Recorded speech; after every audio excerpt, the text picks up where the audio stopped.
A thoughtful nation needs to understand its past, how people actually lived, what they knew, what they read, what they thought. Without a place like the American Antiquarian Society that's devoted to the collection, the preservation, and the dissemination of exactly that, we would be far poorer. We would know far less about our past. We'd be forced to rely on slogans and generalities rather than being able to immerse ourselves in the stuff of that past. The American Antiquarian Society specializes in the history of books and newspapers and magazines and ideas and how they swirled about. The printed page creates culture, represents culture, preserves culture. How we communicate with one another as a people is what the American Antiquarian Society specializes in. So for American letters, there really is no better place.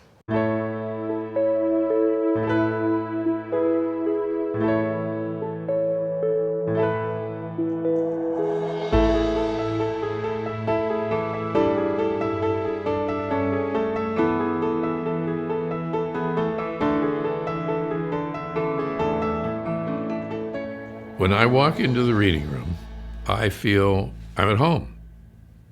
It's a privilege to be there, but it's also a huge pleasure. And just the way the tables are and the light is beautifully lit and that wonderful feeling of the architecture around you. It is a national treasure house. For 200 years, the American Antiquarian Society has collected, preserved, and shared the printed documents of North America, from the first European settlement through the end of Reconstruction. It is both research library and learned society, dedicated to the study of pre-20th century American history and culture. My research ranges from colonial history to the Battle of Little Bighorn. There's quite a range of things, and what has always impressed me with each new book I work on here at the Antiquarian Society is the range that is here. There really isn't a place which has so much in one place as the American Antiquarian Society. The Society collection lives on 25 miles of shelves in Antiquarian Hall in Worcester, Massachusetts. There are more than 4 million items, including approximately 60,000 imprints created before 1821. This collection is the largest of its kind and features rare treasures. The first Bible printed in this country, the only known copy of the first modern novel printed in North America, and in fact, the very first book printed in North America, the whole Book of Psalms, printed in Cambridge, Massachusetts in 1640. The Society was founded in Worcester in 1812. This institution was begun by Isaiah Thomas, an American printer. He was one of the primary patriot printers. He came to Worcester during the American Revolution when his political beliefs caused him to flee Boston. When he founded the American Antiquarian Society, his goal was to preserve the printed heritage of the American colonies that had become the United States. He knew what the printed word could do. He understood that words were what had built America as much as anything. Isaiah Thomas built a personal library of more than 7,000 books and collected hundreds of newspapers, pamphlets, and broadsides. These formed the basis of the Society's collection, which for 200 years has continued to grow. The Antiquarian Society had a whole series of collectors.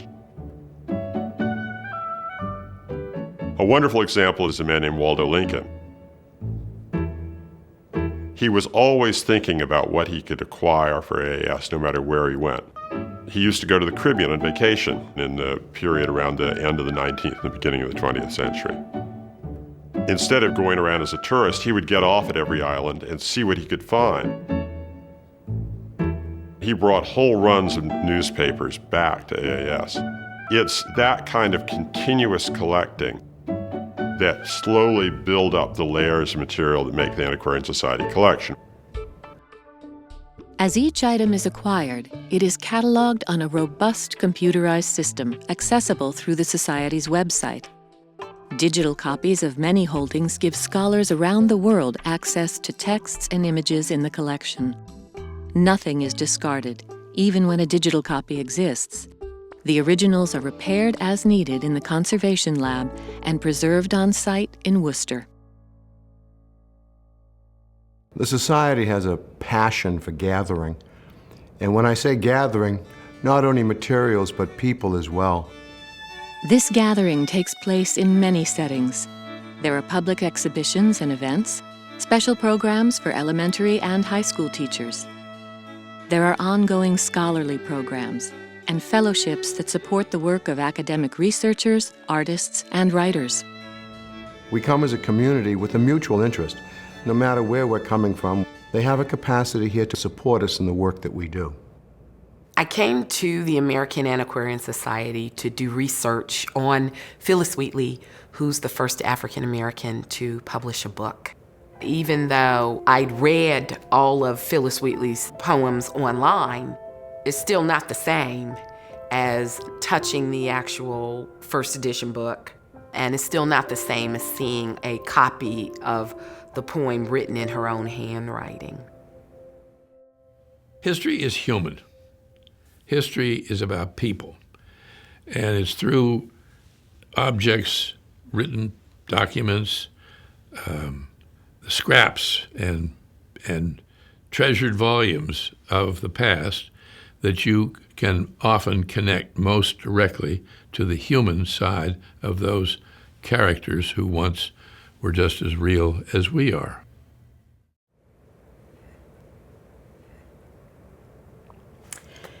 This is her book.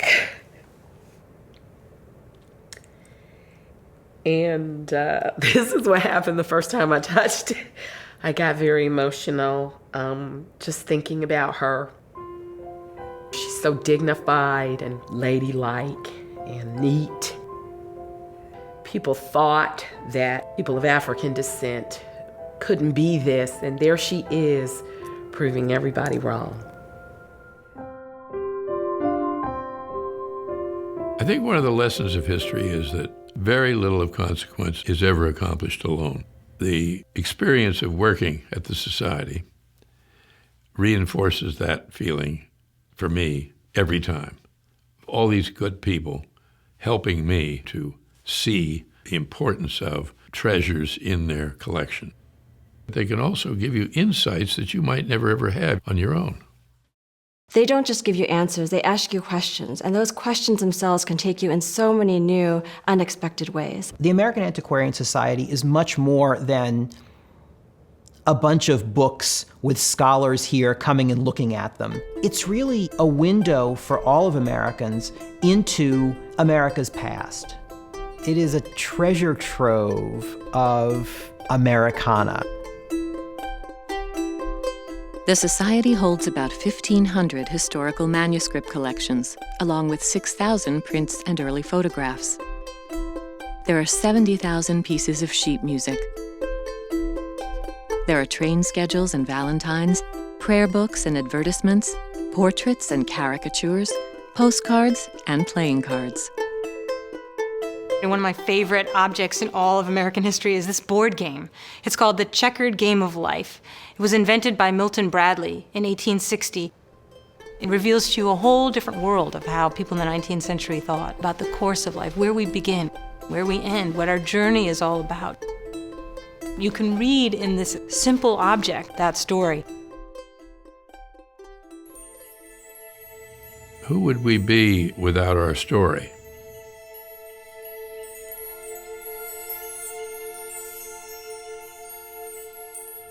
The pull of history is the enjoyment of those stories.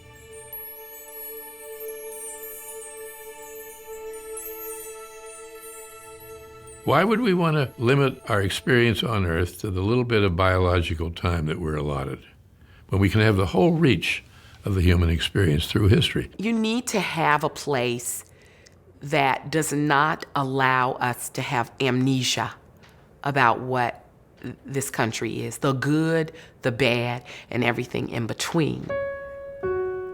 The narrative can change, Each generation, someone thinks, well, this is what's important, or this is what's important, but the documents don't change. And we need to be able to have these materials so that we can come and we can see what the country was. An object can sit for 200 years, and nobody can know why it's needed. No scholar can put it in context until that moment when that piece of paper tells a story, provides a connection. You never know when some scholar is going to need that single connective piece that's going to make their whole story fall into place. That's why places like this exist, and that's why places like this are precious.